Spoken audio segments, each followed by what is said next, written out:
ತಾಸ್ವವಾಸೀತ್ ಸ್ವಸೃಷ್ಟಾಸು ಸಹಸ್ರ ಪರಿವತ್ಸರ ತೇನ ನಾರಾಯಣೋ ನಾಮ ಯದಾಪಹ ಪುರುಷೋದ್ಭವಾಃ.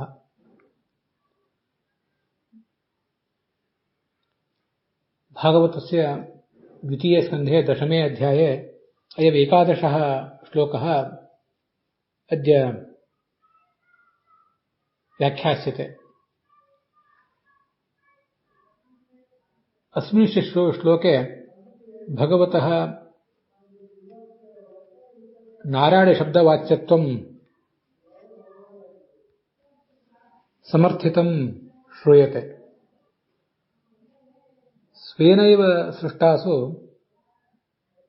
अप्सु सः नारायणः सहस्रपरिवत्सरान् सुदीर्घकालम् अवात्सेत्. यत् ताः आपः तेनैव नारायणेन उदपाद्यन्त तेन अयमपि नारायणः इत्येव कथ्यते.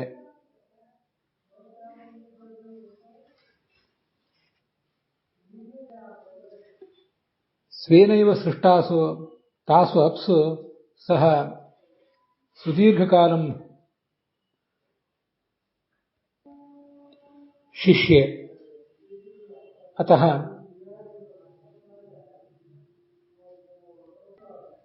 यतः इमाः आपः नाराः अस्य अयनम् अयं नारायणः इति कथ्यते. नाराः अयनं यस्य सः इति नारायण इति. यद्यपि सर्वसमर्थस्य सर्वाधारस्य सर्वाश्रयस्य अस्य भगवतः इमाः आपः नैव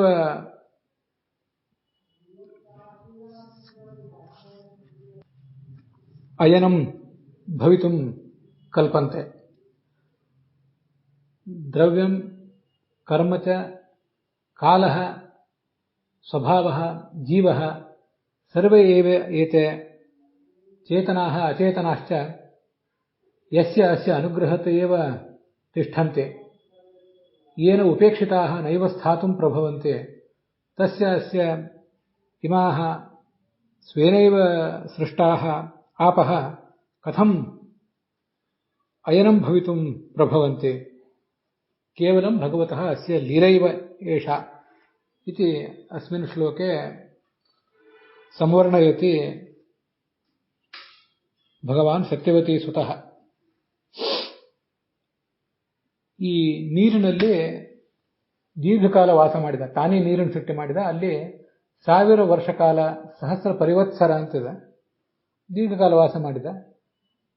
ಭಗವಂತ ನಾಶರಹಿತವಾದ ಭಗವಂತನಿಂದ ಈ ನೀರು ಹುಟ್ಟಿತು. ನರ ಭಗವಂತ, ಅವನಿಂದ ಹುಟ್ಟಿದ ನೀರೇ ನಾರ. ಆದ್ರಿಂದ ಆ ನೀರಿಗೆ ನಾರ ಅಂತ ಹೆಸರು ಬಂದಿದ್ದರಿಂದ ಆ ನಾರಾಹ ಅಯನಂ ಯಶಸಃ. ಯಶ ಯಾವ ಭಗವಂತನಿಗೆ ನೀರೇ ಅಯನ ಆಗಿದೆಯೋ ಅವನನ್ನ ನಾರ ಎಂಬುದಾಗಿ ಹೇಳಬೇಕು ಅಂತ ಇಷ್ಟು ಇದರ ನಿಷ್ಪತ್ತಿಯನ್ನ ಇಲ್ಲಿ ತೋರಿಸ್ತಾರೆ. ವತ್ಸರ, ಸಂವತ್ಸರ, ಪರಿವತ್ಸರ, ಇಡಾವತ್ಸರ ಹೀಗೆಲ್ಲ ಬೇರೆ ಬೇರೆ ವತ್ಸರಗಳನ್ನ ಮುಂದೆ ಒಂದು ಬಾರಿ ಪ್ರಾಯ 4ನೇ ಸ್ಕಂದದಲ್ಲಿ ವರ್ಣನೆ ಮಾಡ್ತಾರೆ. ಚಂದ್ರನ ಲೆಕ್ಕದ ದೃಷ್ಟಿಯಿಂದ 1 ವರ್ಷ, ಸೂರ್ಯನ ಲೆಕ್ಕದ ದೃಷ್ಟಿಯಿಂದ 1 ವರ್ಷ, ಅವುಗಳ ಸರಾಸರಿ 1 ವರ್ಷ, ಮತ್ತೆ ನಕ್ಷತ್ರ ಮಾನದ ದೃಷ್ಟಿಯಿಂದ ಬೃಹಸ್ಪತಿ ಮಾನದಿಂದ 1 ವರ್ಷ ಅಂತ ಹೀಗೆಲ್ಲ ಬರ್ತದೆ. ಅದರಲ್ಲಿ ಈ ಪರಿವತ್ಸರ ಅನ್ನುವುದು ಒಂದು. ಆದರೆ ಇಲ್ಲಿ ಅದ್ಯಾವುದೋ ವಿವಕ್ಷಿತ ಅಲ್ಲ, ದೀರ್ಘಕಾಲ ಮಲಗಿದ ಅಂತ ಅಷ್ಟೇ ಅರ್ಥ ಇಟ್ಕೊಳ್ಳೋದು ಒಳ್ಳೆಯದು ಅಂತ ಗೋವಿಂದಾಚಾರ್ಯರು ಕೂಡ ಅಭಿಪ್ರಾಯ ಪಡ್ತಾರೆ. ನಮ್ಮ ದೃಷ್ಟಿಯಿಂದ 1000 ವರ್ಷ ಅಂದ್ರೆ ಅದು ದೇವತೆಗಳ ದೃಷ್ಟಿಯಿಂದ ಇನ್ನೂ ಹೆಚ್ಚಾಗ್ತದೆ. ಅಥವಾ ಇಲ್ಲಿ ಹೇಳಿರುವುದು ದೇವತೆಗಳ 1000 ವರ್ಷ ಅಂದ್ರೆ ಅದು ಮನುಷ್ಯ ದೃಷ್ಟಿಯಿಂದ ಮತ್ತೂ ಹೆಚ್ಚಾಗ್ತದೆ. ಇಲ್ಲಿ ಅದನ್ನೇನು ನಾವಿಲ್ಲಿ ಬಹಳ ವಿಚಾರ ಮಾಡಬೇಕಾಗಿಲ್ಲ. ಸಹಸ್ರ ಪರಿವತ್ಸರ ಅಂತ ಅನ್ನೋದನ್ನ ಹಾಗೆ ವ್ಯಾಖ್ಯಾನ ಮಾಡಿದ್ದಾರೆ ಕೆಲವರು ಅದನ್ನ ಗೋವಿಂದಾಚಾರ್ಯ ಮೊದಲಾದವರು ದೀರ್ಘಕಾಲ ಅಂತ ಮಾಡಿದ್ದಾರೆ. ದೀರ್ಘಕಾಲ ಅಂತ ಇಟ್ಕೊಳ್ಳುವುದೇ ಒಳ್ಳೆಯದು. ಇದಕ್ಕೆ ವಿಜಯಧ್ವಜರು ಮೊದಲಾದವರು ಏನು ಅರ್ಥ ಮಾಡ್ತಾರೆ ಅನ್ನೋದನ್ನು ನೋಡೋಣ ಈಗ. ಆಚಾರ್ಯರು ನರಹ ಅನಾಶಾತ್ ಪರೋಮತಃ ಅಂತ ಅದಕ್ಕೊಂದು ನಿಷ್ಪತ್ತಿ ತೋರಿಸಿದ್ದಾರೆ. ನಾಶರಹಿತನಾದ್ರಿಂದ ಅವನನ್ನ ನರ ಅಂತ ಹೇಳಬೇಕು ಅಂತ. ನರ ಎಂಬಲ್ಲಿ ನ ಅನ್ನುವುದು ಅಭಾವವನ್ನು ತೋರಿಸ್ತದೆ, ರ ಅನ್ನುವುದು ನಾಶವನ್ನು ತೋರಿಸ್ತದೆ. ಅದಕ್ಕೆ ರೀಂಗ್ ಶ್ರವಣೆ ಅಂತ ಒಂದು ಧಾತು ಇದೆ ದಿವಾದಿಗಣದಲ್ಲಿ, ಮತ್ತೆ ಕ್ರ್ಯಾದಿಗಣದಲ್ಲಿ ರೀಂಗ್ ಗತಿರೇಷಣಯೋಹೋ ಅಂತ ಒಂದು ಧಾತು ಇದೆ.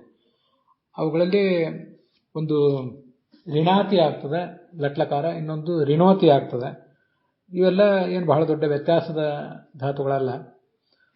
ನ ಋಣಾತಿ ಅಥವಾ ನ ಋಣೋತಿ, ಈ ಕಾರಣದಿಂದ ಅದರಿಂದ ನರಹ ಅಂತ ಅನ್ಬಹುದು ಅವನನ್ನು. ಕರ್ಮಣಿ ಪ್ರಯೋಗದಲ್ಲಿ ಹೇಳುವುದಾದ್ರೆ ನ ರೀಯತೆ ಅನೇನ ಅಂತ ಹೀಗೆ ಕೂಡ ಹೇಳಬಹುದು. ಅಲ್ಲಿ ಆ ಧಾತುಗಳಿಗೆ ಸೋರಿ ಹೋಗುವುದು ಅಥವಾ ನಾಶ ಮಾಡುವುದು ಅಂತ ಹೀಗೆಲ್ಲ ಅರ್ಥ ಇದೆ.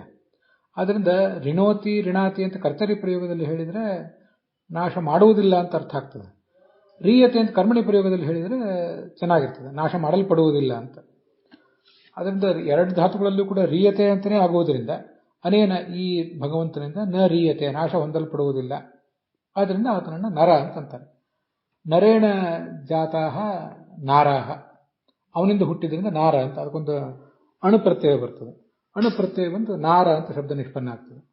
ನಾರಾಹ ಅಯನಂ ಯಸ್ಯ ಸಹ ನಾರಾಯಣ, ಯಸ್ಯ ಯಾವ ಭಗವಂತನಿಗೆ ನಾರಾಹ ನೀರುಗಳು ಅಯನಂ ಆಶ್ರಯವಾಗಿವೆಯೋ ಅಂದರೆ ಶಯ್ಯ ಆಗಿವೆ, ಆಧಾರ ಆಗಿದೆಯೋ ಅವನನ್ನು ನಾರಾಯಣ ಅಂತ ಹೇಳ್ತಾರೆ ಅಂತಿಷ್ಟ ಅರ್ಥ ಅಲ್ಲಿ ಕಾಣಿಸ್ತದೆ.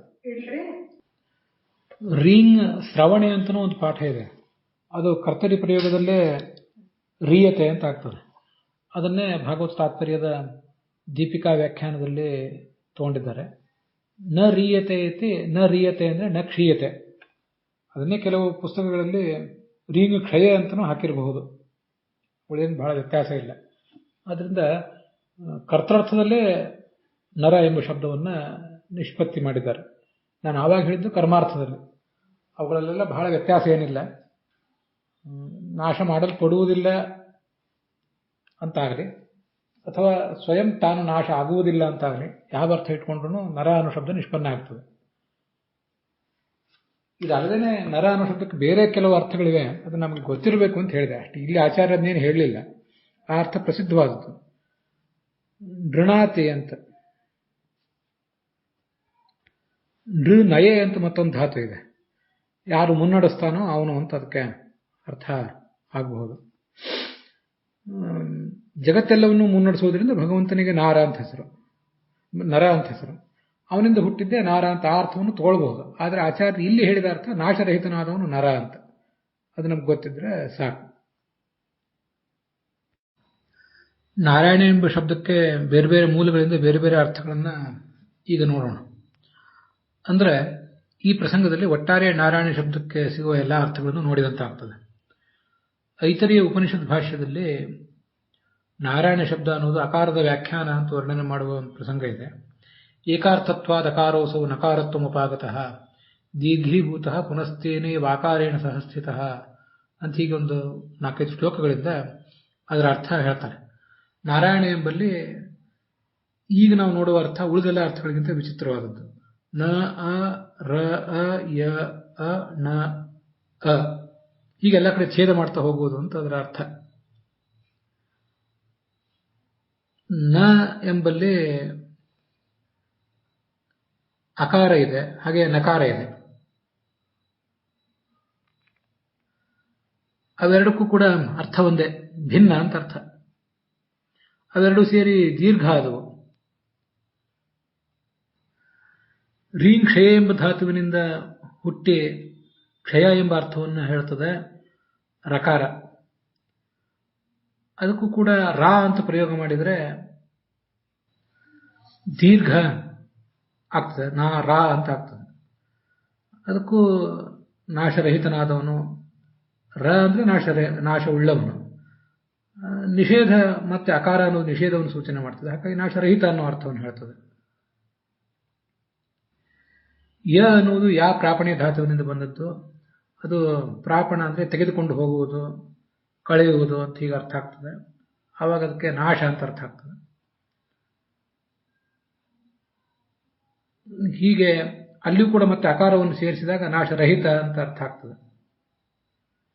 ನಕಾರ ಅನ್ನುವುದು ನ ಅನ್ನುವುದು ಏನನ್ನು ಹೇಳ್ತದೋ ಅದು ನ ಅನ್ನುವುದು ಅದನ್ನೇ ಹೇಳ್ತದೆ. ನಮಗಿದೆಲ್ಲ ಗೊತ್ತಿದೆ. ರಾಮೇಣ ಮೂಲತಃ ಅದೆಲ್ಲ ನಕಾರ. ನಕಾರ ರಕಾರದ ಸಂಪರ್ಕದಿಂದ ಣ ಆಗಿದೆ ಅನ್ನೋದು ಗೊತ್ತಿದೆ. ಹಾಗಾಗಿ ನಕ್ಕೂ ಒಂದೇ ಅರ್ಥ. ಒಟ್ಟಾರೆ ಸರ್ವಜೀವರಿಗಿಂತಲೂ ಜಡಗಳಿಗಿಂತಲೂ ಸದಾ ಭಿನ್ನ, ದೋಷರಹಿತ, ಸರ್ವೋತ್ತಮ, ತನ್ನ ಭಕ್ತರ ಎಲ್ಲ ದೋಷಗಳನ್ನು ನಾಶಪಡಿಸುವವನು, ಸರ್ವದೋಷರಹಿತ, ಅನಂತ ಗುಣ ಪರಿಪೂರ್ಣ ಆದ್ದರಿಂದ ನಾರಾಯಣ ಅಂತ ಅರ್ಥ ಆಗ್ತದೆ.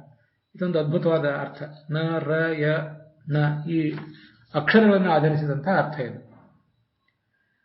ಇನ್ನು ಕೆಲವು ಅರ್ಥಗಳನ್ನು ಈ ಮುಂದೆ ನೋಡೋಣ. ನಾರಾಯಣ ಎಂಬ ಶಬ್ದಕ್ಕೆ ಏನೇನು ಅರ್ಥ ಅಂತ ಅನ್ನೋದನ್ನ ಈಗ ಒಂದ್ಸಲ ನೋಡೋಣ. ಪ್ರಧಾನವಾಗಿ 4 ಅರ್ಥಗಳನ್ನು ವರ್ಣನೆ ಮಾಡಿದ್ದಾರೆ. ಅದರಲ್ಲಿ ನಮಗೆ ನಾರ ಅಂದರೆ ನೀರು ಅಂತ ಅರ್ಥ ಇಟ್ಕೊಂಡು 2 ಪ್ರಮಾಣಗಳಿವೆ. ನಾರ ಅಂದರೆ ತತ್ವಗಳು ಅಂತ ಅರ್ಥ ಇಟ್ಕೊಂಡು ಮತ್ತೊಂದು ಪ್ರಮಾಣ ಇದೆ.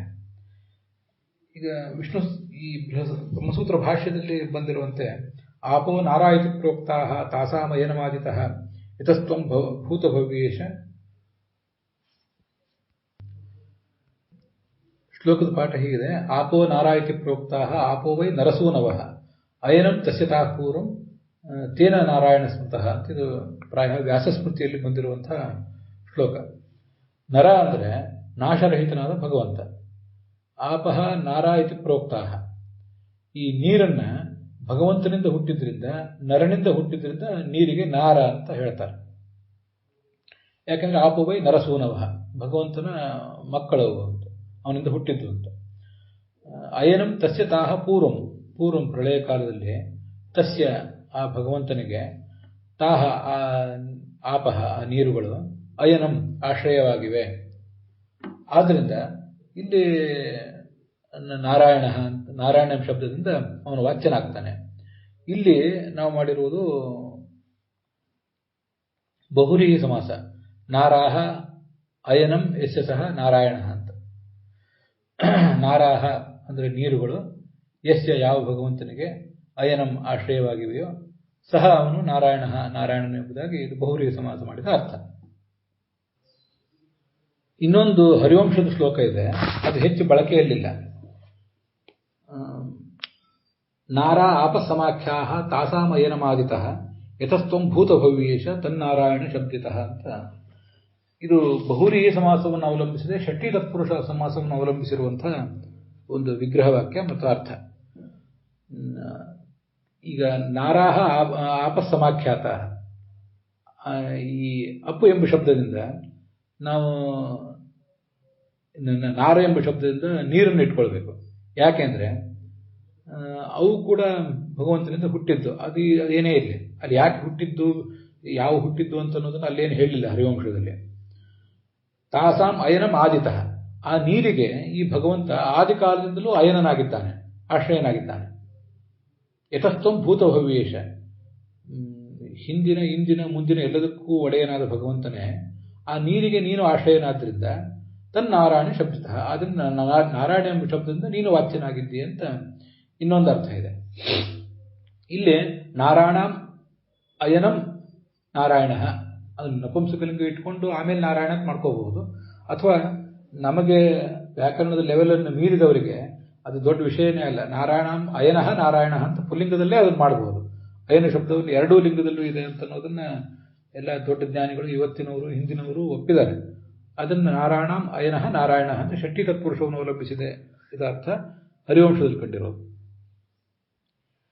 ಈ ವ್ಯಾಸಸ್ಮೃತಿಯ ಮತ್ತು ಹರಿವಂಶದ ಈ 2 ಅರ್ಥಗಳು ಕೂಡ ನಾರ ಎಂಬ ಶಬ್ದಕ್ಕೆ ನೀರು ಅಂತ ಅರ್ಥ ಇಟ್ಕೊಂಡದ್ದೇ ಹೊರಟದ್ದು. ಅದಕ್ಕೆ ಬೇರೆ ಏನು ಅರ್ಥ ಇದೆ ಅಂತ ಮುಂದೆ ನೋಡೋಣ.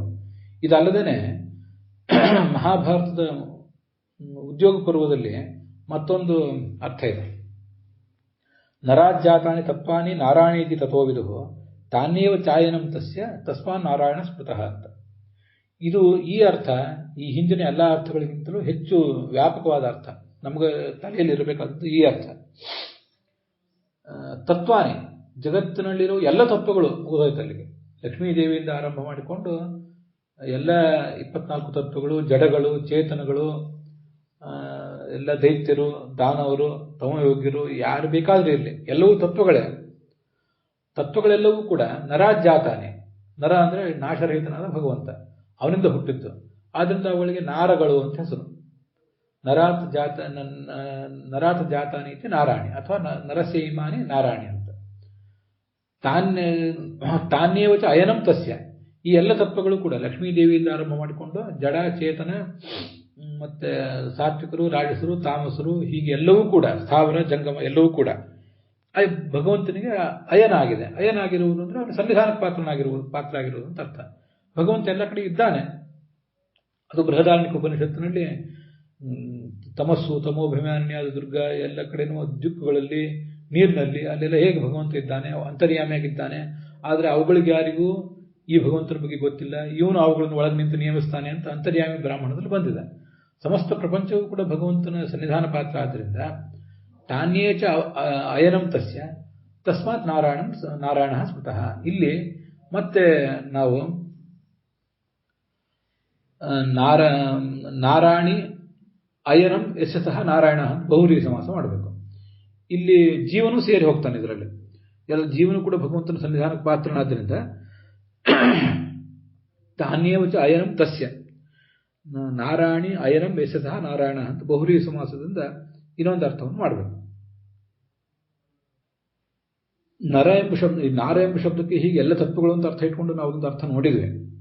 ಇನ್ನೊಂದು ನಾರಾಹ ಆಪಸ್ಸಮಾಖ್ಯಾತ ಅಂತ ಹಿಂದೆ ಎಂಬಂತಲ್ಲ, ಈ ಹರಿವಂಶದಲ್ಲಿ ಮತ್ತೆ ವ್ಯಾಸಸ್ಮೃತಿಯಲ್ಲಿ ಅಲ್ಲಿ ಆಪಹ ಅನ್ನೋ ಶಬ್ದಕ್ಕೆ ಏನು ಅರ್ಥ ಮಾಡಬೇಕು ಅಂತ ನಾವು ಸ್ವಲ್ಪ ವಿಚಾರ ಮಾಡಿದರೆ, ಆಪಹ ಅಂದ್ರೆ ಕೇವಲ ನೀರೇನಲ್ಲ. ಐತರೇಯ ಉಪನಿಷತ್ತು ಹೇಳುವಂತೆ ಆಪ ಇತಿ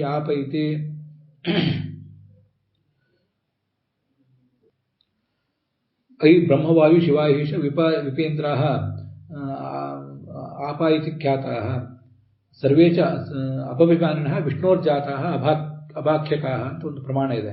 ನನಗದನ್ನು ಈಗ ಪೂರ್ಣವಾಗಿ ಹೇಳಲಿಕ್ಕೆ ಸಾಧ್ಯ ಆಗಲಿಲ್ಲ. ಬ್ರಹ್ಮ, ವಾಯು ಮೊದಲಾದ ಎಲ್ಲ ದೇವತೆಗಳು ಕೂಡ ಸರ್ವೇ ಚ ಅಭಭಿಮಾನಿನಃ, ಕೇವಲ ಗಂಗೆ ಮೊದಲಾದವರು ಮಾತ್ರ ಜಲಾಭಿಮಾನಿಗಳಲ್ಲ, ವರುಣ ಮಾತ್ರ ಜಲಾಭಿಮಾನಿ ಅಲ್ಲ, ಬುಧ ಮಾತ್ರ ಜಲಾಭಿಮಾನಿ ಅಲ್ಲ, ಚತುರ್ಮುಖ ಬ್ರಹ್ಮನಿಂದ ಆರಂಭಿಸಿ ಪ್ರತಿಯೊಬ್ಬರೂ ಕೂಡ ಜಲಾಭಿಮಾನಿಗಳೇ. ಮತ್ತು ಅವರೆಲ್ಲರಿಗೂ ಕೂಡ ಅಭಾಖ್ಯಕ, ಪ್ರತಿಯೊಬ್ಬರಿಗೂ ಅಪ ಅಂತ ಹೆಸರಿದೆ. ಅಲ್ಲದೆ ಅಲ್ಲಿ ಮತ್ತೊಂದು ಪ್ರಮಾಣ ಇದೆ, ಬ್ರಹ್ಮವಾಯುಚ ತದ್ಭಾರ್ಯೆ. ಬ್ರಹ್ಮ ವಾಯುಗಳು ಅವರಿಬ್ಬರು ಹೆಂಡಂದಿರು. ವೀಂದ್ರಶೇಷವು ಸ್ತ್ರೀಯವು, ಗರುಡ ಮತ್ತು ಶೇಷರು ಅವರಿಬ್ಬರ ಪತ್ನಿಯರು. ಶಿವ ತದ್ದಯಿತ, ಶಿವ ಅವನ ಪತ್ನಿಯರು. ಶಕ್ರಕಾಮವು ಮನ್ಮಥ ಮತ್ತು ಇಂದ್ರರು ಅವರ ಪತ್ನಿಯರು. ಹೀಗೆ ಇವರೆಲ್ಲರೂ ಕೂಡ ಪತಿ ಪತ್ನಿಯರೆಲ್ಲರೂ ಕೂಡ ಅಪಶಬ್ದವಾಚ್ಯರು ಅಂತ ಇನ್ನೊಂದು ಪ್ರಮಾಣವು ಕೂಡ ಅಲ್ಲೇ ಐತರೇಯ ಉಪನಿಷತ್ ಭಾಷೆಯಲ್ಲಿ ಕಾಣಿಸ್ತದೆ. ಆದ್ದರಿಂದ ನಾರ ಎಂಬ ಶಬ್ದಕ್ಕೆ ಅಪ ಅಂತ ಅರ್ಥ ಮಾಡಲಿ, ಆದರೆ ಅಪ ಎಂಬ ಶಬ್ದಕ್ಕೇನೆ ನಾವು ಜಲಾಭಿಮಾನಿಗಳು ಅಂತ ಅರ್ಥ ಮಾಡಿಬಿಟ್ರೆ ಇವರೆಲ್ಲರೂ ಕೂಡ ಚತುರ್ಮುಖ ಬ್ರಹ್ಮನಿಂದ ಆರಂಭಿಸಿ ಪ್ರತಿಯೊಬ್ಬರು ಕೂಡ ಭಗವಂತನ ಮಕ್ಕಳೇ. ಆದ್ದರಿಂದ ಆಪಹ ಅಂತಂದ್ರೆ ನಮಗೆ ಜಲಾಭಿಮಾನಿ ದೇವತೆಗಳು ಅಂತಲೇ ಅರ್ಥ ಆಗ್ತದೆ. ಆ ಜಲಾಭಿಮಾನಿ ದೇವತೆಗಳು ಅನ್ನೋ ಶಬ್ದದಿಂದ ನಾವು ಎಲ್ಲರನ್ನೂ ತಿಳ್ಕೊಳ್ಬೇಕು. ಆದ್ರಿಂದಲೇ ಈ ಅಪೋಹಿಷ್ಠಾಮಯೋ ಅನ್ನೋ ಮಂತ್ರದಿಂದ ನಾವು ಮಾರ್ಜನ ಮಾಡುವಾಗ ಕೇವಲ ಗಂಗೆ, ಯಮುನೆ, ವರುಣ ಮಾತ್ರ ಅರ್ಥ ಇಟ್ಕೊಳ್ದೇನೆ ಈ ಎಲ್ಲ ದೇವತೆಗಳು ಕೂಡ ಜಲಾಭಿಮಾನಿಗಳಾದ ಈ ಎಲ್ಲ ದೇವತೆಗಳು, ಹಾಗೆ ಎಲ್ಲ ದೇವತಾ ಸ್ತ್ರೀಯರು, ಇವರೆಲ್ಲರೂ ಕೂಡ ನನ್ನನ್ನು ಕಾಪಾಡಲಿ, ಅವ್ರು ನನ್ನ ಪವಿತ್ರರನ್ನಾಗಿ ಮಾಡಲಿ ಅಂತ ಅವರನ್ನ ಆ ಥರ ಕೇಳಿದಂತ ಆಗ್ತದೆ. ಸರಿಯಾ? ಅಯನಂ ತಸ್ಯತಾಃ ಪೂರ್ವಂ ಅಂದ್ರೆ ಇವರೆಲ್ಲರೂ ಕೂಡ ಭಗವಂತನ ಸನ್ನಿಧಾನಕ್ಕೆ ಪಾತ್ರರಾಗಿದ್ದಾರೆ. ನೀರ ಮೇಲೆ ಭಗವಂತ ಮಲಗಿದ್ದಾನೆ, ಆದ್ರಿಂದ ಅದು ನೀರು ಭಗವಂತನಿಗೆ ಆಶ್ರಯ ಅಂತ ಹೇಗೋ, ಎಲ್ಲ ದೇವತೆಗಳು ಕೂಡ ಭಗವಂತನ ಸನ್ನಿಧಾನಕ್ಕೆ ಪಾತ್ರರಾದ್ರಿಂದ ಅವ್ರ ಮೇಲೆ ಅವನು ಮಲಗಿದ್ದಾನೆ ಅಂತನ್ನೋದು ನಮಗೇನು ಬಹಳ ಮಹತ್ವದ ಸಂಗತಿ ಏನಲ್ಲ. ಈಗ ಶೇಷ ಅಂತ ಅರ್ಥ ಇಟ್ಕೊಂಡ್ರೆ ಆ ಶೇಷನ ಮೇಲಂತೂ ಭಗವಂತ ಮಲಗೇ ಇದ್ದಾನೆ. ನಾರಾಯಣ ಶಬ್ದಕ್ಕೆ ಆಪ ಅಂತ ಅರ್ಥ ಇಟ್ಕೊಂಡು ಆಪನ ಶಬ್ದಕ್ಕೆ ಶೇಷ ಅಂತ ಅರ್ಥ ಇಟ್ಕೊಂಡ್ರೆ ಆ ಶೇಷನ ಮೇಲೆ ಭಗವಂತ ಮಲಗೇ ಇದ್ದಾನೆ. ಆ ಅರ್ಥ ಅಂತೂ ತಿಳಿದು ಬಂದೇ ಬರ್ತದೆ. ಇನ್ನು ಮತ್ತೆ ಒಂದು ಯಾವ್ದಾದ್ರು ಪ್ರಸಂಗದಲ್ಲಿ ಲಕ್ಷ್ಮೀದೇವಿ ತೊಡೆ ಮೇಲೆ ತಲೆಗಿಟ್ಕೊಂಡು ಅವನು ಮಲ್ಕೊಂಡಿದ್ದಾನೆ ಅಂತ ಅರ್ಥ ಮಾಡಿದರೆ ಆ ಲಕ್ಷ್ಮೀದೇವಿ ಕೂಡ ಅವನಿಗೆ ಶೇಷಳಾಗ್ತಾಳೆ.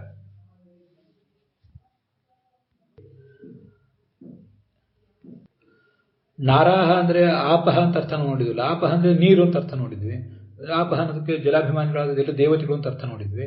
ವೇದವಾಕ್ಯ ಅಂತ ಒಂದು ಅರ್ಥ ಇದೆ, ಅದನ್ನು ಚಾಂದೋಗ್ಯ ಭಾಷೆಯಲ್ಲಿ ಹೇಳಿದ್ದಾರೆ. ವೇದವಾಚ ಸುರೈಃ ಪೇಯಾ ಭೋಗ್ಯತ್ವಾದ ಆಪೈರಿತಾ ವೇದಪಾನಂ ವಿಚಾರಶ್ಚ ಶ್ರವಣಂ ಪಾಠಯೇವಚ ದೇವೈ ವಿಚಾರಿತೇಭ್ಯಶ್ಚ ವೇದೇಭ್ಯೋ ವ್ಯಕ್ತತಾಂ ಗತಾಃ ಅಂತ. ಈಗ ಆ ಪ ಅಂದ್ರೆ ಕುಡಿಯಲ್ಪಡುವಂಥದ್ದು ಅಂತ ಅರ್ಥ, ಆ ಅಂದ್ರೆ ಚೆನ್ನಾಗಿ ಅಂತ ಅರ್ಥ. ಆದ್ರಿಂದ ಈ ಸುರರು ವೇದವಾಕ್ಯಗಳನ್ನ ಪುರಾಣ ವಾಕ್ಯಗಳನ್ನ ಭೋಗ ಮಾಡ್ತಾರೆ, ಅರ್ಥಾತ್ ಚೆನ್ನಾಗಿ ಚಪ್ಪರಿಸಿ ಅದನ್ನ ಅವರು ಆಸ್ವಾದಿಸ್ತಾರೆ. ವೇದ ಪಾನ ಅಂದ್ರೆ ಏನರ್ಥ? ಶ್ರವಣ ಮನನ ಪಾಠ ಇದೆ, ಅದಕ್ಕಿಂತ ಹೆಚ್ಚಿಂದ ಏನಿದೆ. ಆದ್ರಿಂದ ಆಪಹ ಅಂದ್ರೆ ಆ ಪೀಯಂತೆ ಐತಿ ಆಪಹ, ದೇವತೆಗಳಿಂದ ಋಷಿಗಳಿಂದ ಮೊದಲಾದವರಿಂದ ಅದು ಚೆನ್ನಾಗಿ ತಿಳಿಯಲ್ಪಡುತ್ತದೆ, ಅದು ಆಸ್ವಾದಿಸಲ್ಪಡ್ತದೆ. ಆದ್ರಿಂದ ಅದಕ್ಕೆ ಆಪಹ ಅಂತ ಹೆಸರು. ಆದ್ರಿಂದ ನೀವು ಅಭೋ ಇಷ್ಟಾಮಯೋ ಭವನ ಮಂತ್ರವನ್ನು ಹೇಳುವಾಗ ಒಟ್ಟಾರೆ ಎಲ್ಲ ದೇವತೆಗಳು ಮತ್ತೆ ಜಲಾಭಿಮಾನಿ ದೇವತೆಗಳು ಹಾಗೆ ವೇದಾಭಿಮಾನಿಗಳಾದಂತಹ ಎಲ್ಲ ದೇವತೆಗಳು, ಇಲ್ಲಿ ನೋಡಿ ವೇದಾಭಿಮಾನಿ ದೇವತೆಗಳು ಅಂದ್ರೆ ಸ್ತ್ರೀಯರು ಅಂತ ಬಂದ್ಬಿಡ್ತದೆ ನಮ್ಮ ತಲೆಯಲ್ಲೇ. ಅವರು ವೇದಾಭಿಮಾನಿಗಳು, ಪುರುಷರೆಲ್ಲರೂ ವೇದದ ಅರ್ಥದ ಅಭಿಮಾನಿ ದೇವತೆಗಳು ಅಂತ ಬಂದಿದೆ ಭಾಗವತ ತಾತ್ಪರ್ಯದಲ್ಲಿ. ಏವಂ ವೇದಾಭಿಮಾನಿಭ್ಯ ದೇವಿಭ್ಯ ಸರ್ವಯೇವತು ತದರ್ಥರೂಪಾಹ ಪತಯ ಅಂತ. ಗಂಡಸರೆಲ್ಲರೂ ವೇದಾರ್ಥದ ಅಭಿಮಾನಿಗಳು, ಸ್ತ್ರೀಯರು ವೇದದ ಅಭಿಮಾನಿ ದೇವತಾ ಸ್ತ್ರೀಯರು ಅಂತ ಬಂದಿದೆ. ಆದ್ರಿಂದ ಆಪಹ ಅಂತಂದ್ರೆ ವೇದಾಭಿಮಾನಿ ದೇವತಾ ಸ್ತ್ರೀಯರು ಅಂತನೂ ಅರ್ಥ. ಹೀಗೆ ನೀರು ನಮ್ಮನ್ನು ಪವಿತ್ರವನ್ನಾಗಿ ಮಾಡಲಿ ಅಂದ್ರೆ ಸಕಲ ದೇವತೆಗಳು, ಜಲಾಭಿಮಾನಿ ದೇವತೆಗಳು, ವೇದಾಭಿಮಾನಿ ದೇವತೆಗಳು ಎಲ್ಲರೂ ನಮ್ಮನ್ನು ಪವಿತ್ರರನ್ನಾಗಿ ಮಾಡಲಿ ಅಂತ ತಾತ್ಪರ್ಯ ಆಗ್ತದೆ. ಅಲ್ಲಿಗೆ ನಾರಾಯಣ ಶಬ್ದಾರ್ಥದ ಚಿಂತನೆ ಸಮಾಪ್ತ ಆಗಿದೆ.